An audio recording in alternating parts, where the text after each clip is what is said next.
დედაჩემი ჩემს წონაზე დამცინის. ხშირად მეუბნება, რომ ამდენი არ უნდა უჭამო და არაფერი მიხდება. არადა ხანდახან სკოლაში მშიერი დავდივარ. დავიღალე. როგორ მოვიქცე?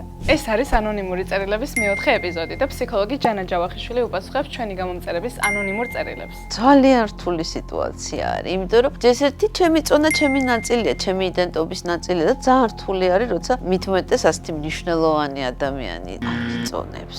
ალბათ უნდა დაელაპარაკოს დედას ამაზე. ჯადოსნური სტრუქტურა ამ საუბრის. დედა, როცა შენ იქცევი ასე და ასე. დედა, როცა შენ იცინი ჩემს სიმსუქნეზე. მე ვგრძნობ, რომ შენ ფაქტიურად ჩემ გრძნობს არ უფრთხილდები. მე მგონია, რომ შესაძლებელია, რომ შენ ჩემი არ გესმოდეს ამ შემთხვევაში. ანუ, დედის ქცევა ჩემი რეაქცია, მე ძალიან განვიცდი, იმიტომ რომ მგონია, რომ შესაძლებელია, რომ შენ არ გიყვარვა რახან დამცინი. დარწმუნებული ვარ, რომ დედას უყვარს, უნდა რომ ვთქვათ იმ სტანდარტებში ჩააჯინოს, რასაც თვითონ წარმოიდგენს. ყველა ადამიანს სილამაზის თავის სტანდარტები აქვს და ჩვენ არ უნდა მოვახვიოთ სხვა ადამიანს სილამაზის სტანდარტი თავზე. ამიტომ პირველი რაც უნდა ქნას ჩვენმა წერილის ავტორმა, მე რომ მის ადგილზე ვიყო ასე მოვიქცეოდი, დედას დაველაპარაკებოდი და ვეტყოდი, რომ შენ როცა ამას აკეთებ, მე ვგრძნობ ამას და ამას, თავს ცუდად ვგრძნობ და ვფიქრობ, რომ ხო არ არის ასე და ასე, რომ დედას ასეთი დამოკიდებულება აქვს ჩემს მიმართ. ამის მერე შეიძლება დაგეგმონ